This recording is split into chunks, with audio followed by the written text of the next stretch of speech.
Ya, Assalamualaikum warahmatullahi wabarakatuh. Waalaikumsalam warahmatullahi wabarakatuh.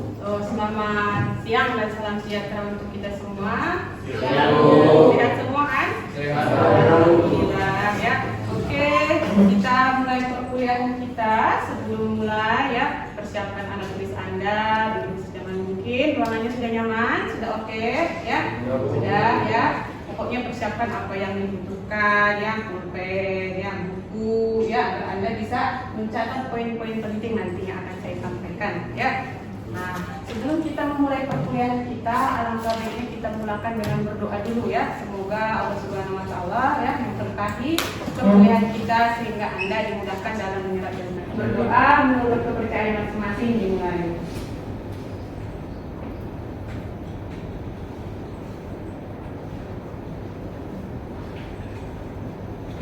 Berdoa selesai ya. Oke. Ini saya masuk di sesi UAS ya. Kemarin sesi UTS itu sudah dilanjutkan oleh Pak Eni ya. Nah, ini di sesi UAS itu dilanjutkan oleh saya. Nah, kemarin di sesi UTS Anda sudah belajar tentang sejarah pemanenan hutan di Indonesia ya, mulai dari proses pemanenan, kegiatan pemanenan seperti apa saja gitu. Nah, di RPS ini dan di kontrak perkuliahan sesi UAS itu ada pada bagian saya ya. Nah, jadi di RPS itu disampaikan adalah perkuliahan pertama itu membahas tentang sistem pemanenan hutan di Indonesia. Nanti sistem pemanenan hutan di Indonesia itu akan berkaitan dengan alat-alat yang digunakan untuk pemanenan. Nah, nanti alat-alat pemanenan itu nanti akan berkaitan juga dengan tentang ergonomi dalam kegiatan pemanenan. Contohnya keselamatan kesehatan kerja, kemudian ada juga dampaknya terhadap lingkungan, kemudian di terakhir nanti ada pemanenan hasil hutan bukan kayu ya. Jadi ini ringkas saja mungkin ya, sambil berjalan kita perkuliahan ini kita mulakan dengan perkuliahan sesi UAS itu tentang sistem pemanenan hasil hutan di Indonesia ya.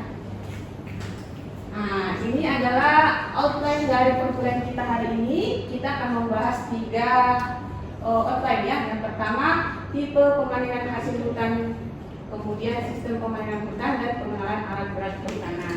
Bu, kok ini tiba-tiba setelah 2 ini tiba-tiba ada ini? Nah, ini nanti ada keterkaitannya satu sama lain ya. Nah, kita lihat dulu ya tipe pemanenan hasil hutan. Kita lihat dulu hutan yang dipanen di Indonesia itu ada apa aja sih ya? Jangan pula hutan yang hak milik dipanen ya, nanti marah pemilik. Yang kita panen adalah yang pertama hutan tanaman industri, tahu ya, HTI, seperti contohnya yang punya milik PT RAPP, PT Arara Abadi, itu namanya HTI. Kemudian ada hutan tanaman. Nah, hutan tanaman ini ada hutan tanaman di Pulau Jawa ya. Kemudian ada hutan rakyat, kemudian ada hutan alam.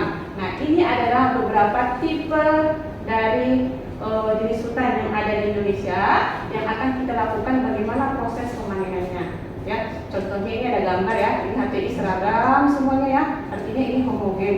Dan ini kok jarang-jarang gitu, kok ada tanaman ada tanaman pertanian, oh ini berarti hutan rakyat kan, contohnya gitu.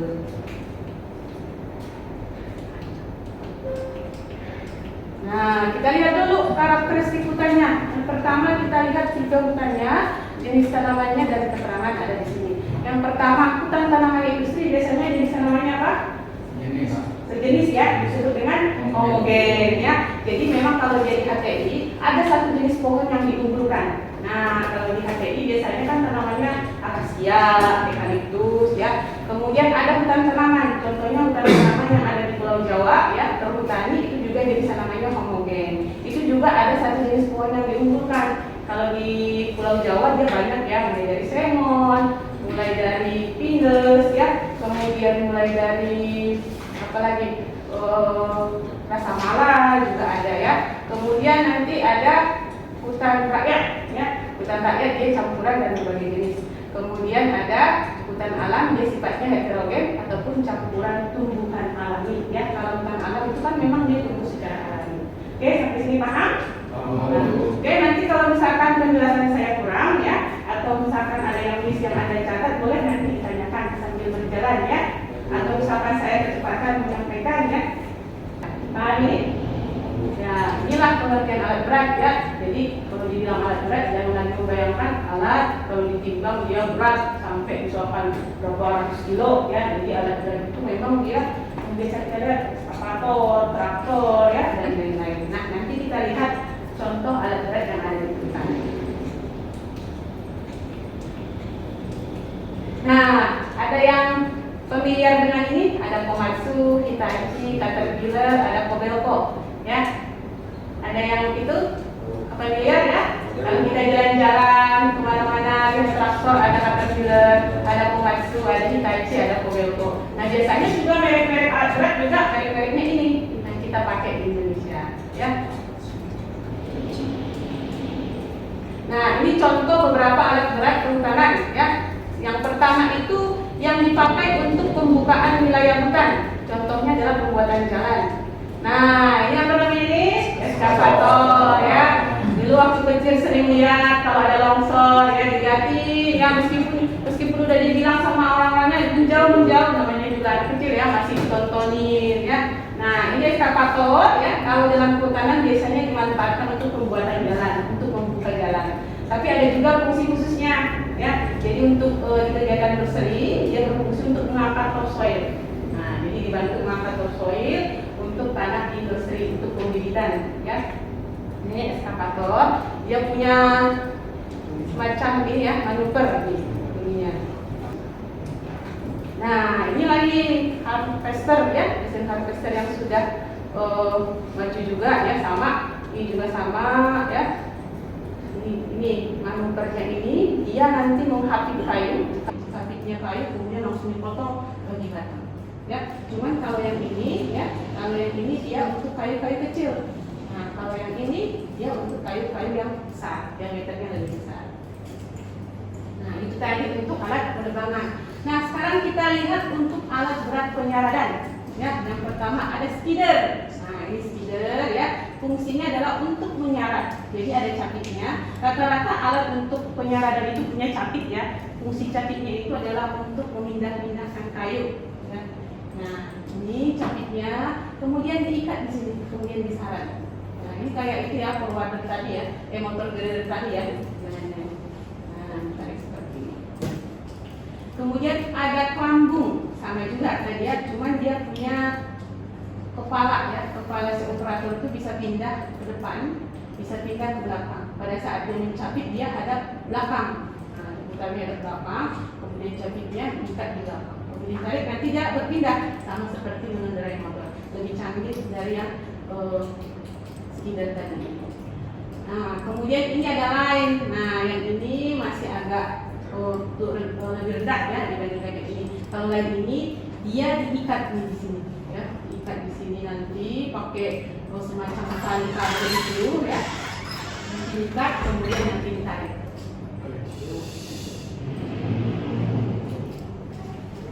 Nah, ini yang grapple skidder ya. Ini juga fungsinya untuk menarik kayu ya, menarik kayu. Tapi dia fungsinya menarik kayu di TPN ya, untuk menarik kayu, memindah-mindahkan kayu. Nah, kemudian contoh alat berat untuk muat bongkar dan mengangkutkan. Yang pertama, logging truk ya. Udah tahu kan ini ya, kalau di jalan Palas sana suka lewat mobilnya besar-besar bawa kayu besar-besar ya dan penuh. Ya, ini logging truk. Ini ada forwarder ya, yang forwarder ini dia ukurannya lebih kecil. Biasanya dia berada di TPN. Nah, nanti fungsinya memindah-mindahkan kayu ya dari misalkan TPN ke TPK, tempat penyimpanan kayu sementara ya, ke tempat penyimpanan kayu ya, dioper-oper di sini. Dia ukurannya lebih kecil. Nah, dia juga punya capit nih. Dia duduk sini, nanti setelah full baru diikat dari di bawah. Kemudian ada loader atau kepiting. Nah, ini disebut kepiting karena dia mirip kepiting mencapit. Nah, ini untuk mengangkut blok-blok yang besar. Nah, orang Kalimantan ya disebutnya kepiting. Makanya kalau orang-orang kehutanan familiarnya disebutnya kepiting. Nah, ini memindahkan kayu dengan ukuran yang besar. Nah, ya. Kemudian tadi sudah kita belajar tentang alat mekanis ya. Mekanis sudah tadi. Sekarang kita pindah ke sini mekanis. Yang mekanis tadi ada pertanyaan? Ada yang mau ditanyakan? Jelas ya? Alhamdulillah ya.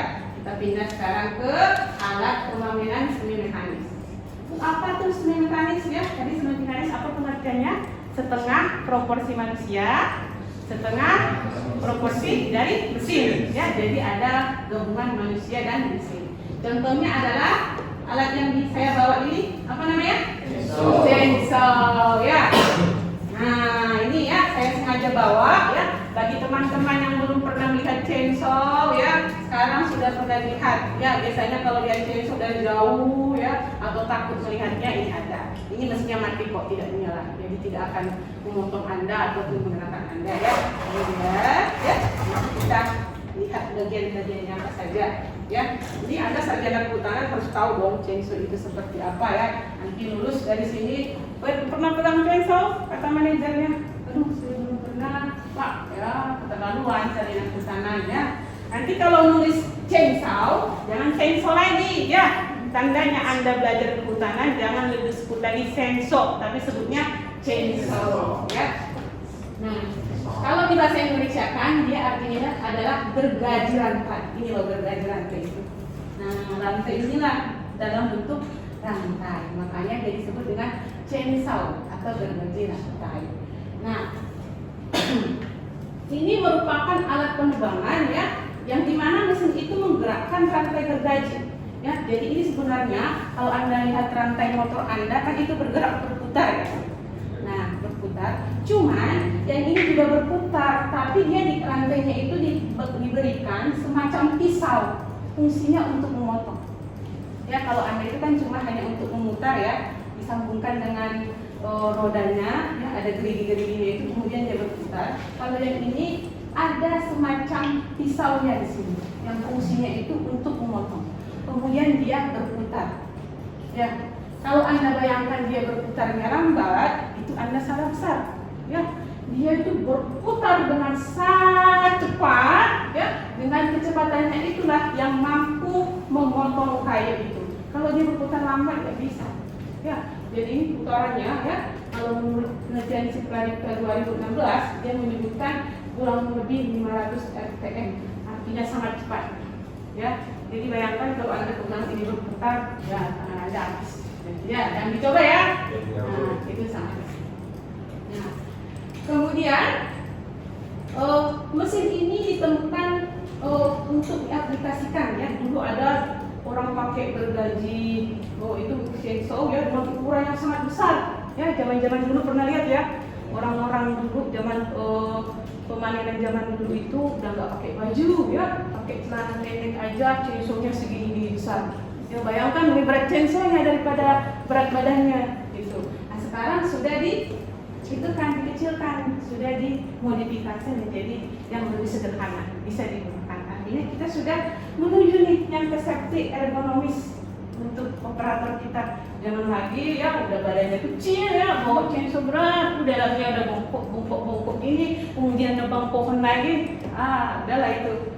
Ya, makanya orang-orang operator chainsaw itu yang sudah tua biasanya budek ya, agak-agak kurang pendengarannya, bahunya juga agak bungkuk seperti ini, karena terlalu berat yang dia bawa gitu.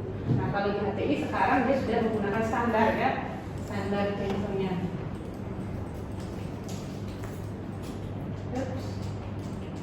Nah, ini kita belajar ya. Nah, ini tadi chainsaw-nya, dia itu terdiri dari 3 bagian. Yang pertama bodi mesin ya, kemudian nanti ada motornya, kemudian ada kelistrikannya. Jadi dia 3 ini, harus ada 3 ini. Jangan sampai nanti bodinya ada, tapi motornya nggak ada, atau kelistrikannya nggak ada. Ya, jangan dipretelin ya. Jadi 3 hal ini adalah komponen penyusun dari chainsaw. Kita lihat yang pertama bodi mesin. Nah, kita lihat yang A. A itu adalah tombol gas. Ya, di sini tombol gas. Ini tombol gasnya. Ya, tombol gasnya di sini. Bisa lihat semuanya? Nah, ini dicoba ya. Nah, tombol gas ini harus ditekan secara bersamaan dengan pengaman tombol yang B. Ya, ini fungsinya ya pengaman tombol. Ya, jadi kalau misalkan ditekan satu tidak akan menyala. Jadi tekan secara bersamaan. Fungsinya apa Bu? Kalau suatu waktu Anda terjatuh pencet ini ya nggak nyala ya.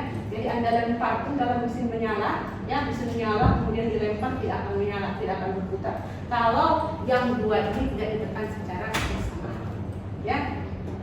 Kemudian ada pegangan tangan kanan, ya, pegangan tangan kanan di sini ya, pegangan tangan kanan, ya. Kemudian ada pegangan tangan kiri, ya, pegangan tangan kiri, pegangan tangan kiri yang D, ya, yang di sini. Kemudian yang C pegangan tangan kanan tadi untuk ini pegangan tangan kanan ya. Ini kemudian tangan kiri kita di sini, ya. Kalau dioperasikan dia seperti ini, ya, seperti ini. Ya, ini berat loh, kurang lebih 7 kilo nih. Ya, kalau seperti saya yang mengangkatnya aja udah berat ya, apalagi mau menebang seperti ini. Ya, jadi harus memang. Nah, kemudian yang terakhir adalah alat-alat manual pada sistem pemanenan hasil hutan. Ya, oh iya, sampai sini ada yang mau ditanyakan dulu? Kita udah dua tadi ya, satu mekanis, semi mekanis, sekarang yang manual. Ada yang mau ditanyakan? Oh iya, boleh? Tadi kan Ibu ada jelaskan beberapa alat berat Bu, kayak grader, loader, excavator sama motor grader. Nah, jadi yang ingin saya tanyakan tuh apa dampak negatif dan positif dari penggunaan alat berat tersebut pada saat pemanenan hutan? Bagus sekali pertanyaannya, apa dampak positif dan negatifnya ya dari penggunaan alat-alat berat tersebut. Ya, terima kasih ya, pertanyaannya bagus. Yang pertama adalah dampak positifnya ya, seperti yang Ibu sampaikan tadi ya, ternyata alat berat ini dia memiliki tingkat produktivitas yang lebih tinggi ya, sehingga tadi industri memang memilih untuk padat modal daripada padat karya, sehingga ya pembukaan wilayah hutan dapat dilakukan dengan skala yang sangat besar, artinya sangat memudahkan pekerjaan bagi skala-skala industri. Itu adalah dampak positifnya. Ya, secara ekonomi mereka hemat, secara produktivitas mereka juga tinggi gitu ya. Nah, kemudian apa Bu dampak negatifnya? Dampak negatifnya juga banyak ya, jadi tidak ada yang positif semuanya ya, dan tidak ada juga negatif semuanya, harus balance. Yang pertama ya, dampak negatifnya yang sampai sekarang masih terus dilakukan penelitian adalah dampak kerusakan lingkungan akibat dari alat berat. Itu kan alat yang sangat berat ya. Kalau dia masuk hutan, menginjak tanah, kira-kira tanahnya kenapa? Padat, ya. Kalau dia menginjak tumbuhan bawahnya gimana? Mati, ya. Itu adalah alat yang sangat berat masuk ke dalam hutan dengan kondisi tanah yang gembur, ya. Karena kita kan tanah yang gembur, tiba-tiba masuk alat berat, ya berkali-kali lewat, padat tanahnya, mati tanahnya, ya. Dampaknya juga secara tapi tenang aja, ya itu semua juga ada solusinya, ya ada solusinya juga. Ada yang menggunakan bagaimana cara mengurangi tekanan alat berat terhadap tanah, ya. Ada yang menggunakan sisa-sisa pemanenan, contohnya ranting, ya, taruh di bawah untuk mengurangi tekanannya ke dalam tanah. Jadi ranting-ranting itu mengurangi beban, ya, mengurangi beban dari alat berat tersebut. Ya, kemudian kalau untuk mengenai tumbuhan bawah gimana Bu? Nah, itu ada alurnya. Jadi nggak sembarangan ya, alat berat itu masuk sudah dibuat jalannya. Ini jalan yang dilalui oleh alat berat, ya nanti masuknya juga nanti dari sini. Jadi sudah ada. Nah, itu lebih jelasnya akan kita bahas di perkuliahan selanjutnya. Tapi pertanyaannya bagus ya, membuka cakrawala kita ya. Ternyata belajar alat berat aja dampaknya segitu besar terhadap hutan. Ya, bagus pertanyaannya. Ada lagi? Ya. Saya mau bertanya tentang apa Bu? Tentang pemanenan tadi. Karena sistem pemanenan, mengapa berbeda sistem pemanenan di hutan tanaman industri dengan hutan tanaman biasa Bu? Padahal itu kan sama hutan tanaman. Oh iya betul ya, bagus juga pertanyaannya. Tadi saya sebutkan ya di sini ya, ada namanya hutan tanaman industri, ada hutan tanaman. Oh itu berbeda Bu sistem pemanenannya, sama-sama hutan tanaman itu Bu. Oke, ya ini hutan tanaman industri, ini hutan tanaman. Tapi di sini dia manual dan semi mekanis, di sini mekanis dan semi mekanis ya. Oke. Yang HTI ya, HTI ini kan tadi jenis tanamannya adalah homogen, ini juga homogen. Nah, kenapa yang berbeda? Ya, ini kenapa dia berbeda? Satu, HTI, hutan tanaman industri tadi, dia adalah skup atau skalanya itu sangat besar, berbeda dengan hutan tanaman. Kalau hutan tanaman ini dia skalanya sangat kecil, ya. Contohnya hutan tanaman yang ada di Perhutani. Tahu Perhutani yang ada di Pulau Jawa ya? Nah, biasanya hutan tanaman perhutani itu adanya di belakang rumah warga, ya, di samping-samping lahan warga, kemudian tumbuhnya di dekat-dekat itu lah, dekat-dekat permukiman warga. Jadi kalau misalkan masuk alat berat ke situ, ya nggak mungkin, ya kan? Jalannya pasti rusak. Jadi karena dia memang skupnya yang sangat kecil, ya, cukup menggunakan semi manual dan semi mekanis, artinya cukup menggunakan chainsaw, cukup menggunakan alat-alat manual saja sudah cukup. Ya, cukup pun dalam artian secara ekonomi mereka sudah cukup, ya, daripada kalau menggunakan semi mekanis modalnya sudah lebih besar. Ya, kami cukup ini saja. Kalau yang ini memang karena skalanya sangat besar, mereka butuh modal yang besar, butuh mesin untuk membuka itu meskipun dia sama-sama hutan tanaman. Makanya dia disebut di sini industri. Di sini nggak ada industrinya, karena ini untuk kebutuhan industri begitu. Oke, terima kasih, pertanyaannya bagus ya. Nah, sudah selesai. Terima kasih. Mari kita lanjutkan diskusi. Kalau ada pertanyaan lagi, ada? Ada lagi yang mau bertanya? Izin Bu. Ya, boleh. Tadi sudah dijelaskan tentang cara penggunaan chainsaw.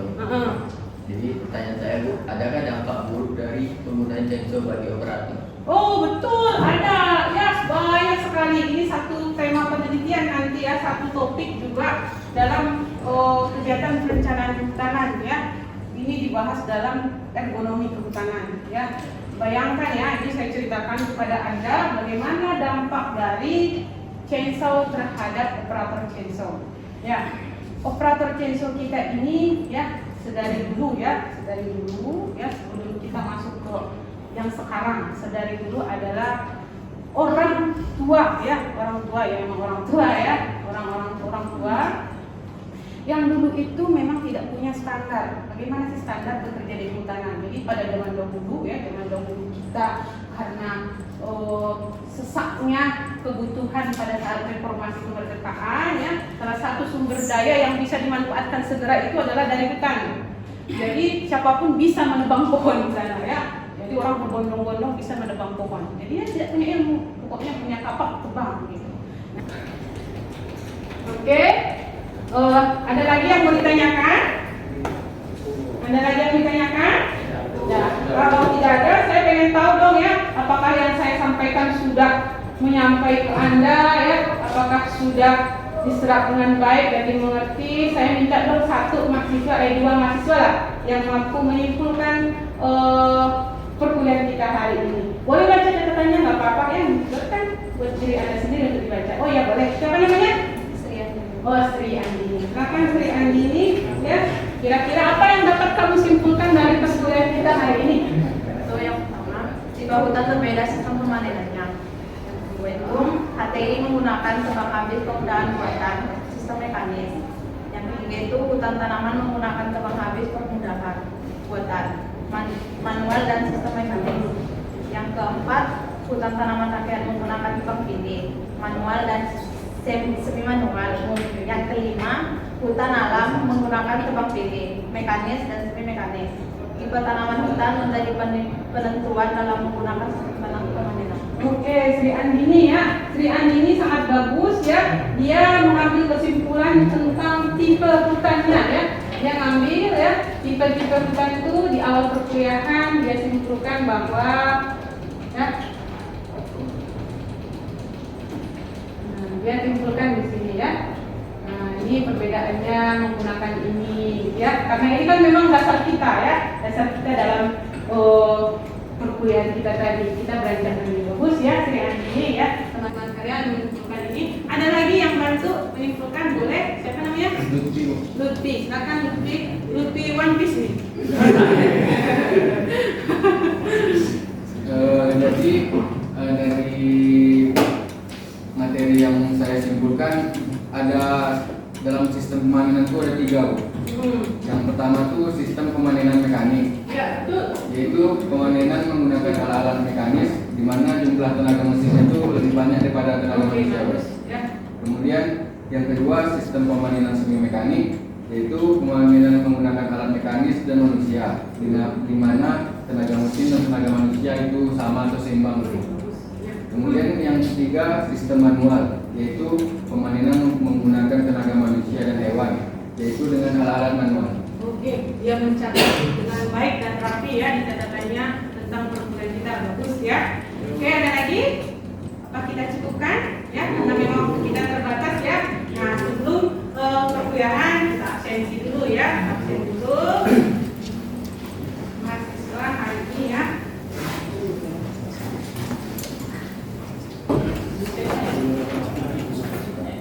Yang pertama, Randy ada? Hadir Bu. Hadir. Kemudian Angel Fiansuri. Izin. Izin. Ya, kenapa dia? Ikut radio. Oh, ikut apa? Rapon. Oh, rapon. Yang itu ya, atlet itu ya? Ya, benar. Yon Riyadi Saputra. Ya. Ivan Gunawan. Halo. Oke, Wendy Yusmi Mahendra. Pandu Dwi Karisma. Albaniti Chandra. Hadir Bu. Otniel Perda. Hadir Bu. Elsa Mayora. Tri Justisio Simare-Mare. Rizky Hanifan. Ricky Suwandi. Hadir Bu. Aulia Muarif. Hadir Bu. Erlangga Nasarion. Aprila. Bu. Muhammad Anwar. Hadir Bu.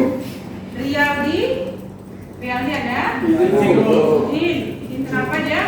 Sakit. Oh, sakit ya, baru sakit ini. Elisa Valentino. Lutfi Atala. Hadir Bu. Anggia Rahma. Sri Andini. Alimun. Oke ya, berarti 2 orang tidak hadir ya. Nanti ketua kelas tolong ditandatangani ya absennya. Ini saya juga sudah tanda tangan ya. Oke. Karena waktu kita juga sangat terbatas ya, saya akhiri perkuliahan ini ya. Semoga ya kalau misalkan ada yang masih kurang jelas ya, boleh chat saya ya, sudah simpan nomor saya juga kan.